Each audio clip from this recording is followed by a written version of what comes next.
آیات کے پردے میں نشانات کا مخزن، قرآن کا ہر حرف کرامات کا مخزن۔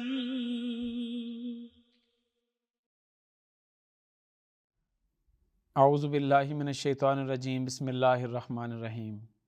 وعاشروہن بالمعروف فإن کرہتموہن فعسیٰ ان تکرہوا شیئا ویجعل اللہ فیہ خیرا کثیرا۔ اور ان سے نیک سلوک کے ساتھ زندگی بسر کرو، اور اگر تم انہیں ناپسند کرو تو عین ممکن ہے کہ تم ایک چیز کو ناپسند کرو اور اللہ اس میں بہت بھلائی رکھ دے۔ اللہم صلی علی محمد وعلی آل محمد کما صلیت علی ابراہیم وعلی آل ابراہیم انک حمید مجید۔ اللہم بارک علی محمد وعلی آل محمد کما بارکت علی ابراہیم وعلی آل ابراہیم انک حمید مجید۔ سامعین کرام، اگر ہم قرآن کریم کا مطالعہ کریں تو ہمیں کثرت سے ایسی آیات کا ذکر ملے گا جہاں پہ عورتوں سے حسن سلوک اور ان کو حقوق دینے کی بات ہوتی ہے۔ کسی جگہ یہ فرمایا جاتا ہے کہ وَلَهُنَّ مِثْلُ الَّذِي عَلَيْهِنَّ بِالْمَعْرُوفِ، کہ ان کی اتنی ہی ذمہ داریاں ہیں جتنے ان پر حقوق ہیں، اتنے ہی حقوق ہیں جتنی ان پر ذمہ داریاں ہیں۔ کسی جگہ عورت کو بحیثیت ماں عزت احترام دینے کی بات کی جا رہی ہے، کسی جگہ بحیثیت بیوی عزت احترام دینے کی بات کی جا رہی ہے، کسی جگہ عورت کو وراثت میں حصہ دینے کی بات کی جا رہی ہے، کسی جگہ نکاح کے بعد حق مہر دینے کی تلقین کی جا رہی ہے، کسی جگہ قرآن کریم میں بحیثیت بیوہ حقوق کی بات کی جا رہی ہے کہ خاوند کی وفات کے بعد بھی 1 سال تک گھر سے نہ نکالو، کسی جگہ بیٹی کو زندہ درگور کرنے کی رسم کی ممانعت کی جا رہی ہے۔ کیا وجوہات ہیں کہ قرآن کریم نے اتنی تفصیل کے ساتھ اس کا ذکر کیا؟ ہمارے پروگرام کا ایک مقصد یہ ہے کہ ہم وہ وجوہات بھی جانیں اور اس کا پس منظر بھی، کہ کس وجہ سے کیا وجوہات تھیں جن کی بنیاد پہ اسلام نے یہ حکم اللہ تعالیٰ نے قرآن کریم میں نازل کیے۔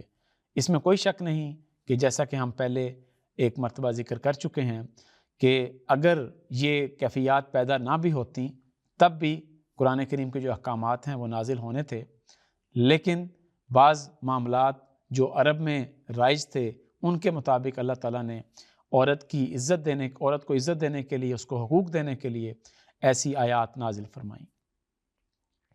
اس لیے اسلام نے جو حقوق عورت کو دلوائے وہ ایسے شاندار حقوق ہیں کہ آج بھی جو دنیا ہے وہ عورت کو وہ حقوق نہیں دلوا سکی۔ اسلام سے قبل کیا حالت تھی وہ آپ کے سامنے ہے۔ اسلام سے قبل یہ حالت تھی کہ باپ بیٹی کو زندہ درگور کر دیا کرتے تھے، عورت جو تھی وہ خاوند کی وفات کے بعد بطور ورثہ تقسیم ہو جاتی تھی، نہایت حقیر سمجھا جاتا تھا۔ قرآن کریم اس بات کا ذکر کرتے ہوئے یہ فرماتا ہے کہ جب کسی کے ہاں بیٹی کی پیدائش ہوتی تھی تو ایسے لگتا تھا کہ اس کا چہرہ سیاہ ہو گیا۔ وَإِذَا بُشِّرَ أَحَدُهُم بِالْأُنثىٰ ظَلَّ وَجْهُهُ مُسْوَدًّا وَهُوَ كَظِيمٌ، کہ اس کا چہرہ غم سے سیاہ ہو جاتا تھا اور ایسے لگتا تھا کہ وہ اپنا غم دبانے کی کوشش کر رہا ہے اور لوگوں سے چھپتا پھرتا تھا کہ اس کو یہ کیا خوشخبری مل گئی کہ اس کے ہاں اولاد ہو گئی، لڑکی پیدا ہو گئی۔ تو یہ ان کی کیفیات تھی، ان کے دل کی کیفیات کا نقشہ قرآن کریم نے کھینچا ہے۔ تو یہ تو حالت تھی عرب کی زمانہ جاہلیت میں اسلام سے پہلے، لیکن ہر جگہ ہی تقریباً یہ حالت تھی کہ عورت کو کوئی مقام نہیں دیا جاتا تھا۔ صرف عرب کی بات نہیں ہے، یورپ جو آج بڑی ترقی یافتہ سمجھتا ہے اپنے آپ کو، یورپ میں بھی یہاں کے علاقوں میں کسی قسم کا عورت کی کوئی عزت نہیں تھی، ایون کہ اس کی جان کی بھی حفاظت نہیں کی جاتی تھی۔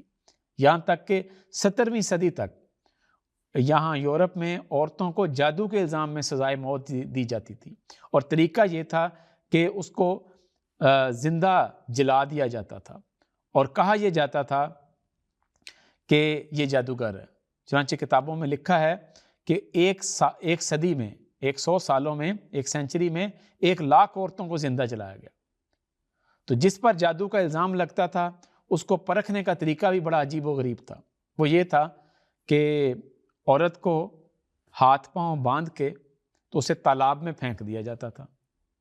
اگر وہ ڈوب جاتی تو کہتے کہ دیکھو معصوم تھی اس لیے ڈوب گئی، اور اگر وہ بچ جاتی تو کہا جاتا تھا کہ دیکھو جادوگرنی ہے جو بچ گئی ہے، اب اس کو زندہ جلا دیا جائے. چنانچہ اس کو زندہ جلا دیا جاتا. تو یہ یورپ کی حالت تھی. حضرت خلیفہ مسیح رابع رحمہ اللہ تعالیٰ نے اس کا ایک بڑا خوبصورت نقشہ کھینچا ہے، اور آپ نے بتایا کہ عورت کو کب حقوق ملنے شروع ہوئے. یورپ میں، یو کے میں آپ نے اس کا موازنہ کیا ہے. آپ نے فرمایا کہ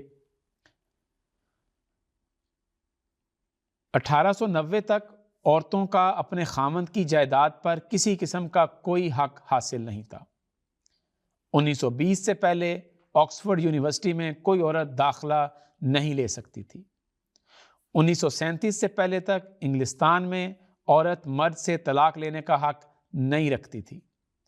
1948 سے پہلے کیمبرج یونیورسٹی میں کوئی عورت ڈگری حاصل نہیں کر سکتی تھی. 1967 کے میٹریمونیل ہومز ایکٹ سے پہلے قانونی طور پر عورت کو مرد کے گھر میں رہنے کا حق حاصل نہیں تھا.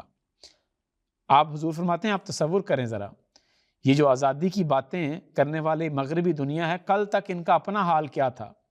اسلام نے جو آزادیاں عورت کو 1400 سال پہلے دی تھیں، جو حقوق دیے تھے، وہ 1967 تک بھی عورت کو یہاں نہیں ملے تھے، اور کئی ایسے ہیں جو آج تک نہیں مل سکے. اور اس کی مثال حضور دیتے ہیں کہ آج بھی جو یورپ میں جو عورت کو حقوق نہیں ملے، وہ کیا ہے؟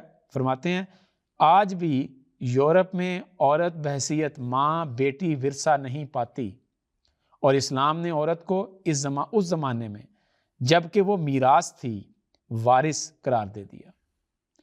تو دیکھیں قرآن کریم نے وہ آواز اٹھائی، عورت کے حق میں وہ آواز بلند کی جو یہ لوگ آج بلند کر رہے ہیں. 1400 سال پہلے بھی یہ آواز بلند ہوئی. حسن سلوک کی تعلیم دی گئی.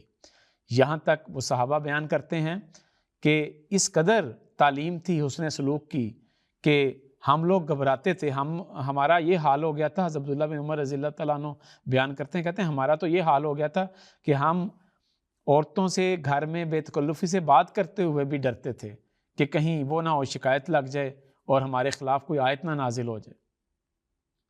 تو یہ وہ اس زمانے میں حضرت صلی اللہ علیہ وسلم نے اس طریقے سے عورتوں کی عزت قائم کی، اور نہ صرف عزت قائم کی، یہ وہ ارشادات ہیں آپ نے عمل کر کے بھی دکھایا کہ کس طریقے سے عورتوں کے حقوق جو ہے آپ نے دینے ہیں. آپ نے شادیاں بھی کیں اور عورتوں کے ساتھ حسن سلوک بھی کیا، اور سب سے بڑی بات یہ ہے کہ آپ نے خود فرمایا کہ میں تم میں سے بہترین ہوں جو اپنے اہل و عیال سے بہترین سلوک کرنے والا ہے.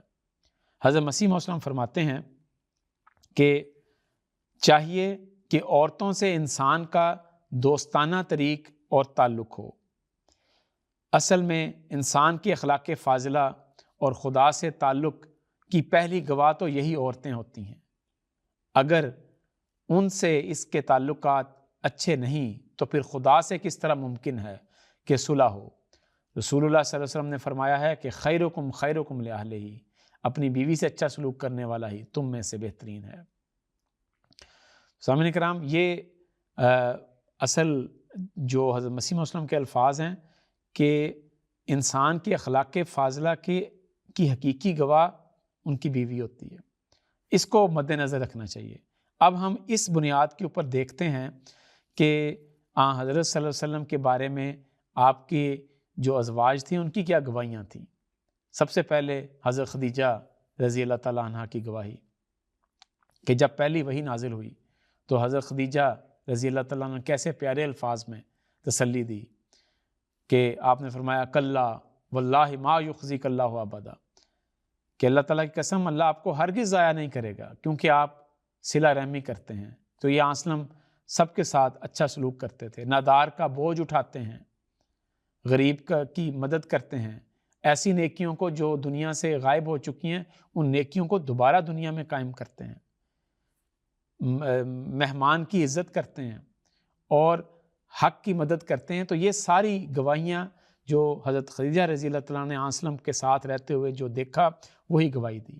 حضرت عائشہ رضی اللہ تعالیٰ عنہ کی کیا گواہی تھی؟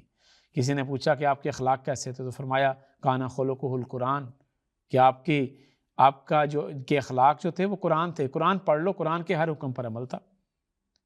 حضرت عائشہ رضی اللہ تعالیٰ عنہ فرماتی ہیں کہ میرے ساتھ تو آن وسلم کا اتنا اچھا سلوک تھا کہ ایک دفعہ عید کا دن تھا تو مجھے اپنے ساتھ لے گئے اور کھڑا کر کے وہاں پہ افریقن کچھ جنگی کرتب دکھا رہے تھے، تماشا دکھا رہے تھے، تو نیزوں کا کا مقابلہ تھا۔ تو حضرت عائشہ رضی اللہ عنہ فرماتی کہ میرے ساتھ کھڑے ہوئے اور خود بھی دیکھا، اور میں اس وقت تک وہ دیکھتی رہی جب تک کہ میں تھک نہیں گئی، تو آنس نے میرے ساتھ رہے۔ پھر حضرت عائشہ رضی اللہ تعالیٰ عنہ ایک اور بیان کرتی ہیں کہ ایک مرتبہ دوڑ کا مقابلہ بھی حضرت نے میرے ساتھ کیا، تو یہ دل لگی بھی تھی، یہ حضرت صلی اللہ علیہ وسلم کا مزاج تھا کہ ہنستے کھیلتے ہوئے اپنے اہل و عیال سے بہترین رنگ میں پیش آتے۔ چنانچہ حدیث سے یہ پتہ لگتا ہے کہ آپ اپنے ازواج مطہرات سے مذاق بھی کر لیا کرتے تھے، ان کی دلداری بھی کرتے، گھر کے کاموں میں ان کی مدد بھی کرتے۔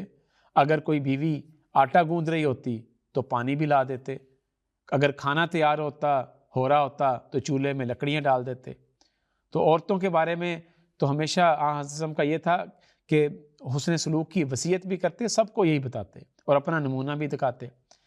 ملتا ہے حدیثوں میں ملتا ہے کہ اگر حضرت کبھی رات کو دیر سے گھر آئے ہیں تو کسی کو زحمت دیے بغیر، تکلیف دیے بغیر، جگائے بغیر کھانا خود ہی کھا لیا جو پڑا یا دودھ پی لیا، اور ان کو اپنی ازواج کو اٹھاتے نہیں تھے۔ تو یہ حضرت کا نمونہ تھا۔ اسی طرح آپ کے غلام صادق حضرت مسیح موعود علیہ السلام کا بھی اپنے اہل و عیال کے ساتھ جو حسن سلوک تھا وہ یہی تھا کہ ان کی دلداری کیا کرتے تھے، اور ہر معاملے میں ان کو کبھی بھی تکلیف پہنچانے والا تو خیر بہت دور کی بات ہے، ان کو کوئی ایسا لفظ بھی منہ سے نہیں نکالتے تھے جس کی وجہ سے کسی کو تکلیف ہو۔ حضرت اماں جان رضی اللہ تعالیٰ عنہ وہ بیان کرتی ہیں کہ جب میں پہلے مرتبہ دلی آئی تو مجھے پتہ لگا کہ حضرت مسیح موعود علیہ السلام کو گڑ والے چاول بہت پسند ہے، تو میں نے ان کے لیے بنانے شروع کیے اور بڑے شوق سے بنائے، لیکن گڑ بہت زیادہ ڈال دیا جس کی وجہ سے وہ بالکل ایک راب کی طرح بن گئے، اور ایک گڑ کی مقدار زیادہ ہو گئی، چاول اندر بہت کم نظر آتے تھے۔ تو وہ فرماتی ہیں کہ اب مجھے بڑی تکلیف ہوئی، بڑا مجھے غم ہوا، صدمہ ہوا کہ یہ تو سارے چاول خراب ہو گئے ہیں، کھانے کا وقت ہو گیا تھا، اب کیا کروں۔ حضرت مسیح وسلم تشریف لے آئے اس دوران، تو کہتی ہیں جب میرے چہرے کو دیکھا تو کہنے لگے کہ کیا چاول اچھے نہ پکنے کا افسوس ہے، اور پھر ساتھ ہی کہا کہ چاول تو بہت اچھے پکے ہیں، اس میں تو کسی قسم کی کوئی ایسی بات نہیں، اور فرمایا کہ مجھے تو پسند ہی اس طرح کے چاول ہیں۔ اور پھر حضرت اماں جان فرماتی ہیں کہ مجھے اتنا راضی کیا، اتنی باتیں کی کہ میں راضی ہو گئی کہ واقعی مجھے بھی یقین ہو گیا کہ حضرت مسیح وسلم کو ایسے ہی چاول پسند ہیں۔ تو اس طرح سے دلداری کی۔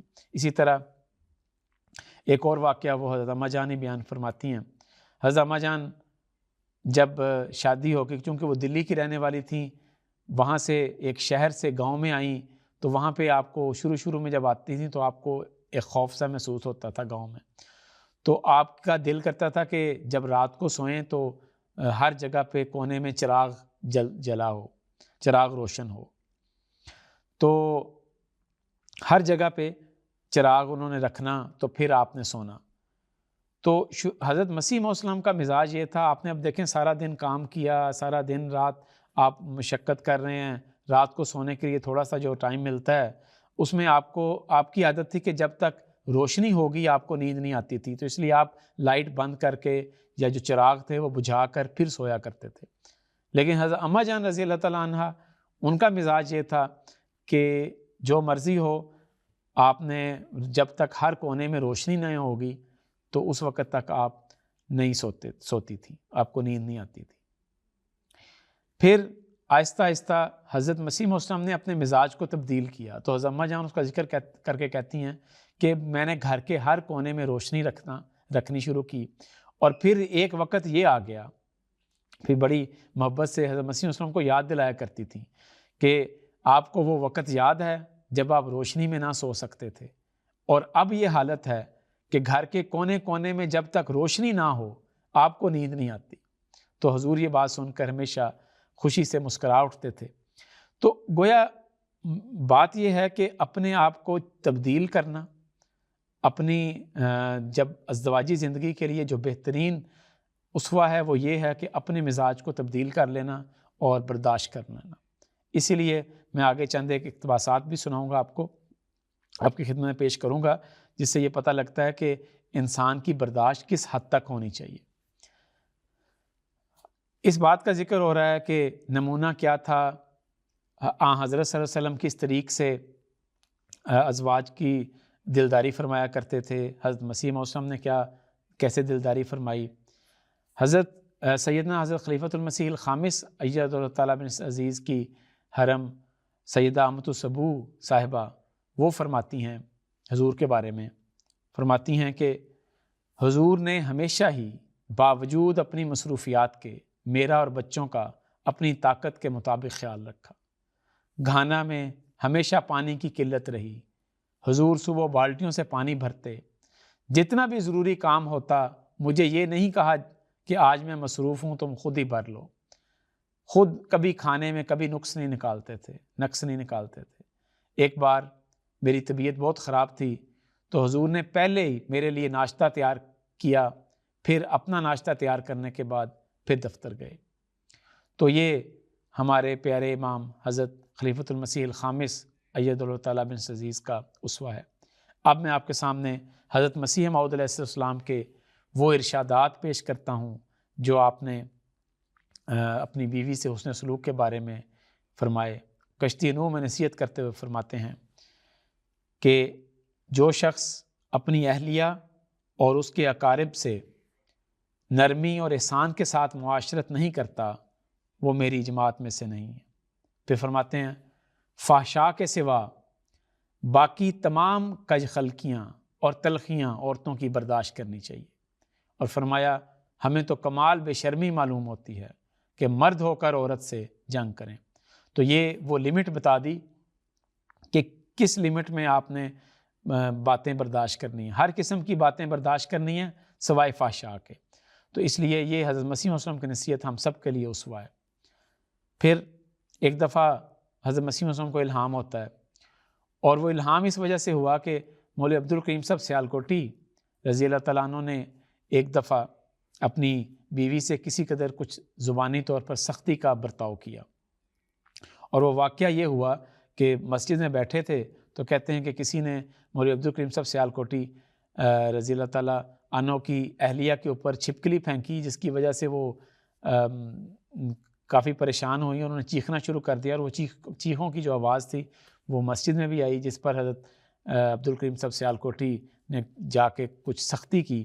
تو اس پر حضرت مسیح موعود علیہ السلام کو الہام ہوا، کیونکہ وہ سب لوگ اس کے گواہ بن چکے تھے، سب نے دیکھ لیا تھا کہ یہ واقعہ ہوا ہے۔ تو حضرت مسیح علیہ السلام کو اس بارے میں الہام ہوا کہ یہ طریق اچھا نہیں، اس سے روک دیا جائے مسلمانوں کے لیڈر عبدالکریم کو۔ اور ساتھ ہی الہام ہوا خذوا الرفق فإن الرفق راس الخیرات، نرمی کرو کہ تمام نیکیوں کا سر نرمی ہے۔ تو یہ وہ چیز ہے کہ یہ وہ اخلاق ہیں، یہ وہ ارشادات ہیں کہ جو ہمیں حضرت مسیح علیہ السلام نے اور آپ کے خلفاء نے ہمیں عملی مثالوں کے ذریعے سے سمجھایا، اپنے ارشادات کے ذریعے سمجھایا، اور عورت کے مقام کا ہمیں یہ بتایا کہ عورت کی عزت کرنا ہمارا کام ہے، اور یہ دراصل سب کچھ کہاں سے لیا؟ حضرت صلی اللہ علیہ وسلم کے نمونے سے، اور انہیں کو فالو کرتے ہوئے۔ آخر میں حضرت خلیفۃ المسیح الخامس اید اللہ تعالیٰ بن عزیز کی نصائح جو آپ نوجوان جوڑوں کو فرمایا کرتے تھے وہ کہہ کے اپنے گزارشات کو ختم کرتا ہوں۔ حضور فرماتے ہیں میں اکثر ان جوڑوں کو جو نصیحت کے لیے کہتے ہیں یہ کہا کرتا ہوں کہ ایک دوسرے کے لیے اپنی زبان، کان، آنکھ کا صحیح استعمال کرو تو تمہارے مسائل کبھی پیدا نہیں ہوں گے۔ زبان کا استعمال اگر نرمی اور پیار سے ہو تو کبھی مسائل پیدا نہ ہوں۔